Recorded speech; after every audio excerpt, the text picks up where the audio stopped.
बिस्मिल्लाहिर्रहमानिर्रहीम। अस्सलाम वालेकुम नाज़रीन कराम, मैं हूं मखदूम शहाबुद्दीन और आप देख रहे हैं मेरा फेसबुक और यूट्यूब चैनल। उम्मीद करता हूं आप सब लोग बखैर वाफियत होंगे और जहां भी होंगे अपने अहले खाना समेत खुश भी होंगे और महफूज भी। नाज़रीन कराम, मुल्क में बहुत कुछ चल रहा है। एक जानिब तो यौम आज़ादी, पाकिस्तान का 76वां यौम आज़ादी पूरी पाकिस्तानी कौम ने मनाया, इस दुआ के साथ कि अल्लाह ताला पाकिस्तान की अवाम को हकीकी मानों में आज़ाद होने की तौफीक दे। और इस सब में अब कुछ बड़ी खबरें हैं, बड़ी आम तरीन डेवलपमेंट्स हैं। और आजकल आपको जिस तरह मालूम है कि मैं उम्रे की सादत हासिल करने के लिए अल्लाह सुब्हानहू व तआला की ज़ात ने ये बुलावा भेजा और मैं इस वक्त मक्का मुकरमा में मौजूद हूँ, तो इसलिए आपसे जो राब्ता है वो भी थोड़ा सा मुनक़ता भी हो जाता है। और जारी बात है, अपने रब के हुजूर पेश हुए हैं और अल्लाह के हुजूर दुआएं भी करनी है, पाकिस्तान के लिए भी ढेरों दुआएं और पाकिस्तान की बेहतरी के लिए और जो लीडर पाकिस्तान के हक़ में है उसके लिए भी। लेकिन कुछ खबरें ऐसी हैं, कुछ मामलात ऐसे हैं कि ये सफ़र रुकना नहीं चाहिए। आगाही का जो सिलसिला है ये आपके सामने जिस तरह की खबरें हमें मौसूल हो रही हैं, क्योंकि इस वक्त इमरान खान साहब को जेल में पहली जीत या फिर पहली खुशखबरी जो है वो मुबारक हो, इस हवाले से बड़ी आम तरीन डेवलपमेंट है। और क्या इस वक्त नवाज शरीफ, फजलुर रहमान, आसिफ अली जरदारी की जेल यात्रा की राह हमवार हो चुकी है और पीडीएम को एक डेडलाइन मौसूल होने का चर्चा है। ये डिटेल्स जो हैं ये बड़ी इंटरेस्टिंग होने जा रही हैं और कुछ अहम तरीन डेवलपमेंट्स भी हैं। दिन भर की जो सारी पॉलिटिकल हैपनिंग्स हैं वो आपके सामने मैं रख दूंगा। इसके साथ ही साथ आइंदा आने वाले दिनों के अंदर क्या होने वाला है, जो हमारे सोर्सेज हैं वो इस वक्त क्या बता रहे हैं कि अंदर खाते पीडीएम के साथ क्या हाथ हुए हैं और आज इनके उतरे उतरे चेहरे जो हैं, इनकी बुझी बुझी सी जो रंगत है वो क्या बता रही है, वो सब कुछ भी इनका सारा जो फसाना है, रात का फसाना, वो फसाना भी समझने की कोशिश करते हैं। आपको पता है कि इस वक्त पीटीआई के लिए कोई माफ़ी अभी तक नहीं है और ये बात याद रखिएगा कि पीडीएम के लिए मुश्किलात में इजाफे का मतलब कतन ये नहीं होगा, हरगिज़ ये नहीं होगा कि पीटीआई के लिए मुश्किलात में कमी वाक़ई होने जा रही है। पाकिस्तान तहरीक इंसाफ के सदर चौधरी परवेज इलाही जो हैं, आपको पता है कि उन्हें अडियाला जेल से रिहा होते ही नायब रावलपिंडी ने गिरफ्तार कर लिया और चौधरी परवेज इलाही को नजरबंदी की मुद्दत पूरी होने पर कुछ देर कबल अडियाला जेल से जब रिहा हुए तो जेल हुकाम ने रिहाई की तस्दीक की। जेल के दरवाजे से बाहर आए, नायब रावलपिंडी के एहलकारों ने हिरासत में ले लिया। नायब ज़राए ने कहा कि उन्हें कुछ ही देर में ड्यूटी मजिस्ट्रेट की अदालत में पेश किया जाएगा। अब मुमकिन तौर पर असासाजात से जायद जो आमदन से जायद असासाजात का केस है और परवेज इलाही का राहदारी रिमांड भी फौरी तौर पर मंजूर करवा लिया गया और आज यानी कि 15 अगस्त परवेज इलाही साहब को लाहौर की अदालत में पेश किया जाएगा। तो ये आप देखें 14 अगस्त को ये सब कुछ, एक दिन की छुट्टी भी ले लेते लेकिन एक दिन के लिए रिहा नहीं ना करना और नज़रबंदी की मुद्दत पूरी हो रही थी। वहीं दूसरी जानिब निगरान वज़ीर आज़म ने अपनी जिम्मेदारियां संभाल ली हैं और अनवारुल हक काकड़ ने कल बतौर निगरान वज़ीर आज़म पाकिस्तान ओहदे का हल्फ उठा लिया, जिसके बाद उन्हें वज़ीर आज़म हाउस में गार्ड ऑफ ऑनर दिया गया। निगरान वज़ीर आज़म ने तीनों मुसल्लह अफवाज के चाको चौबंद दस्तों से सलामी ली और गार्ड ऑफ ऑनर का मुआयना किया। निगरान वज़ीर आज़म ने वज़ारत उज़्मा की जिम्मेदारियाँ संभाल ली। तमाम वजारतों से अहम तरीन उमूर पर ब्रीफिंग भी तलब कर ली है। निगरान काबीना के हवाले से भी बहुत से नाम जो हैं वो सामने आ चुके हैं और इस सब के अंदर डॉक्टर हफीज़ शेख बतौर निगरान वज़ीर ख़जाना काबीना का हिस्सा बनने के लिए तैयार हैं। चेयरमैन एप्टिमा गौहर एजाज को निगरान वज़ीर इंडस्ट्रीज़ का कलमदान मिलने का इम्कान है। जलील अब्बास जिलानी निगरान वज़ीर खारजा, जबकि साबिक़ IG डॉक्टर शुएब जो हैं वो निगरान वज़ीर दाखिला के लिए फेवरेट बताए जा रहे हैं। निगरान वज़ीर कानून के लिए एहसन भोन, जुल्फ़िकार चीमा और सरफराज बुगटी भी मुमकिन तौर पर काबीना जो है उसका हिस्सा होने जा रहे हैं और ये खबर मैंने ट्विटर पर काफ़ी घंटे पहले भी चूँकि दे दी थी। अब एक जानिब तो ये सब कुछ हो रहा है और काबीना बन रही है, ये सारे मामलात हो रहे हैं। मैं ज़रा आता हूँ मामलात के ऊपर के इस वक्त पीछे बचा क्या है पीडीएम के पास, उनके हाथ क्या आया है। खाया पिया कुछ नहीं, गिलास तोड़ा 12 आने। उन्होंने पिछले 1.5 साल के अंदर क्या खोया क्या पाया। अलबत्ता अपने एनआरओ की तकमील के अलावा उन्होंने कुछ ऐसा हासिल नहीं किया जिसे आप कहें कि वो कंसिडरेबली कोई ऐसी चीज़ है जो काबिल ज़िक्र हो और जिसका जिक्र करके भाई कोई हमें समझ लगे कि कोई बहुत बड़ा काम हुआ है, कोई बहुत बड़ा मामला हुआ है। लेकिन यहाँ पर अब इनके पास क्या रह गया, आप देखें कि ख्वाजा आसिफ साहब जो हैं उन्होंने कहा कि जी चेयरमैन पीटीआई के पास हाई कोर्ट और सुप्रीम कोर्ट का दरवाज़ा खुला है, लेकिन नवाज शरीफ के लिए कोई दरवाज़ा नहीं खुला था। आज अगर नून लीग मुतहर्रिक नजर आती है तो वो पिछले 5 साल की साबित कदमी है। आज 1.25 साल की हुकूमत के बाद अवाम की अदालत में पेश हुए। आप सही सही हिसाब से अवाम की अदालत में अभी पेश नहीं हुए।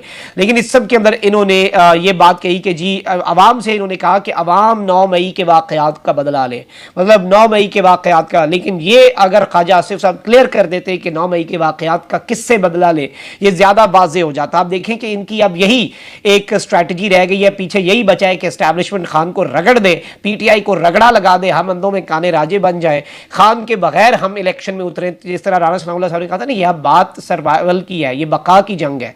तो अब 9 मई को इमरान खान ने जो कुछ किया उसके बाद नताइज की जिम्मेदारी भी उन्हीं पर है। ये राणा सनाउल्लाह साहब ने स्टेटमेंट दे दी है और इन्होंने कहा है कि जी जब थानेदार एक बदमाश को काबू करेगा तो सूरत हाल कुछ ना कुछ कॉम्प्रोमाइज तो होगी। और इन्होंने मजीद जाने कुछ चीज़ें भी कहीं और मजीद मामलात जो हैं जारी बात है इन्होंने कहे, लेकिन अब इनके पास आप समझ जाएं कि क्या मामलात हैं और किस तरह की सूरत हाल बन चुकी है। अच्छा, अब यहाँ पर एक दावा है मुजीबुर रहमान शामी साहब की तरफ से, क्योंकि निगरान वज़ीर आज़म की तकरीब हल्फ बरदारी जो है उस तकरीब में शिरकत की और army chief general Asim Munir भी थे उस तकरीब के अंदर। तो इस सब में इन्होंने मुजीबुर रहमान शामी साहब से गुफ्तगू की है, सरेराह गुफ्तगू, और कहा कि कौम को मायूस नहीं होने देना चाहिए। हमारे सहाफ़ी, सियासी रहनुमा और दीगर नामवर शख्सियात को भी चाहिए कि कौम को उम्मीद दिलाएं और उनके हौसले बुलंद रखें। Army chief general Asim Munir ने इस बात पर भी जोर दिया कि पाकिस्तान के पास सब कुछ है, तमाम वसाइल मौजूद हैं जिनको बरूए कार लाते हुए जल्दी मुश्किलात पर काबू पा लेंगे।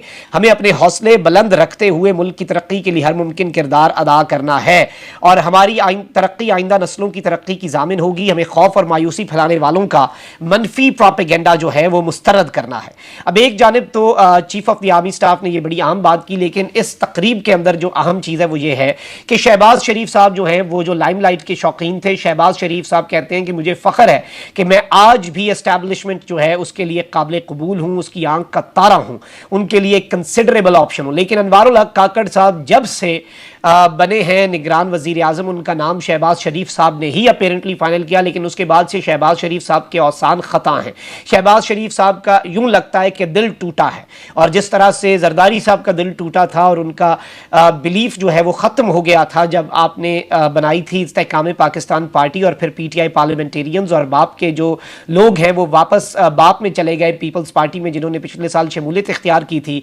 जो धचके जरदारी साहब को लगे थे, JUI को जो धचका लगा था क्या खैबर पख्तूनख्वा की निगरान काबीना को फारिग करके, वो धचका जो है वो शहबाज शरीफ साहब को लगा। एक रियलिटी चेक मिला है शहबाज शरीफ साहब को, और शहबाज शरीफ साहब जो है, और यहाँ पर जो लोगों का, क्योंकि बहुत पाकिस्तान की टॉप हायरार्की, पाकिस्तान की ब्यूरोक्रेसी, पाकिस्तान को चलाने वाले लोग, कोरम पूरा था निगरान वजीर आजम की तकरीब हल्फ बरदारी में।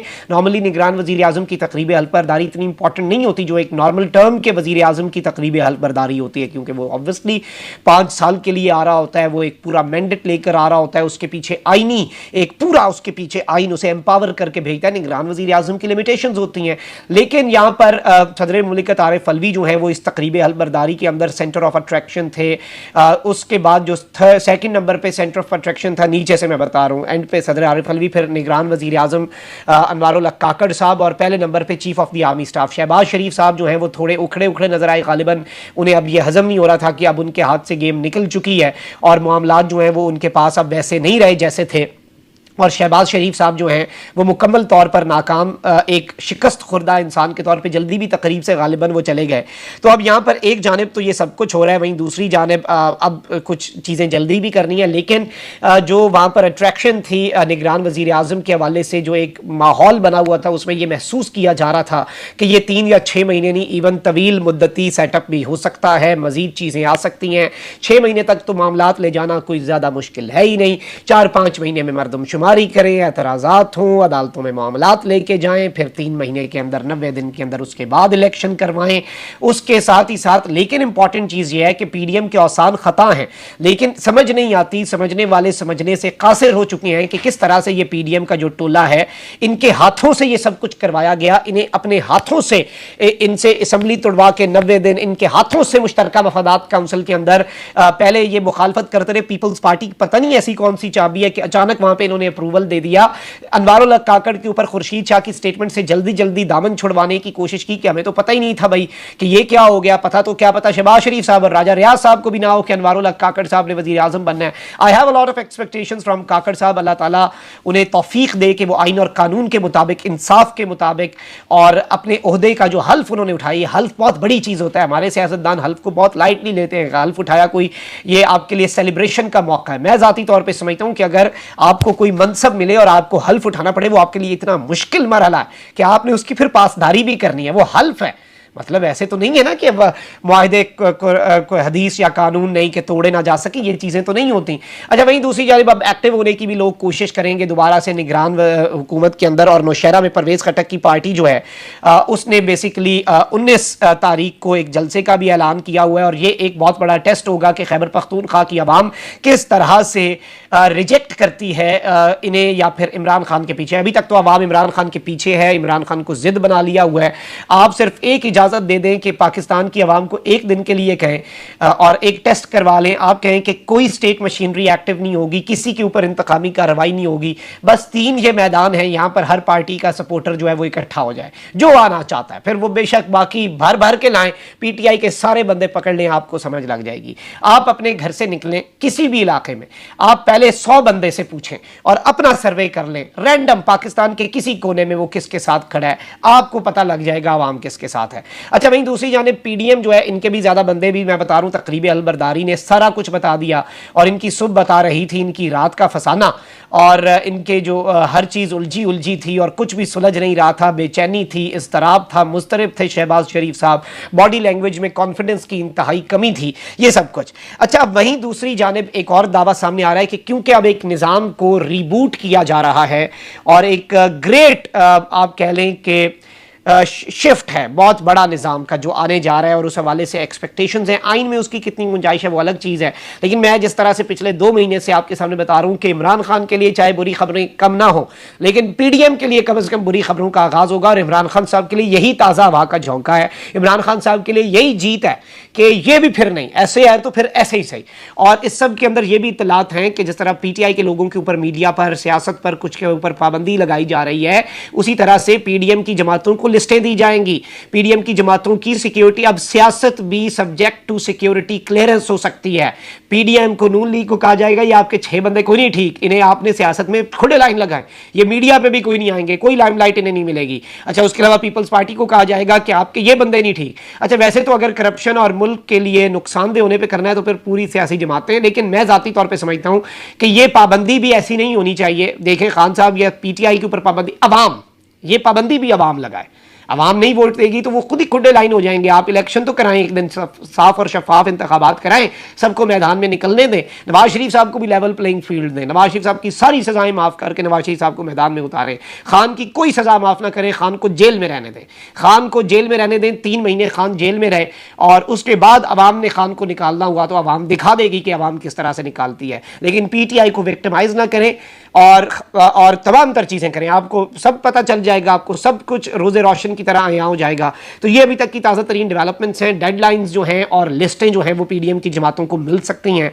और ये उनके लिए एक बहुत बड़ा सेटबैक होगा। और इमरान खान साहब इस सिचुएशन को गालिबन वो जैसे आप सिट बैक एंड एंजॉय, तो वो सिर्फ देखें अब ये आपस में क्या करते हैं। अपना बहुत ख्याल रखें। अल्लाह निगहबान पाकिस्तान।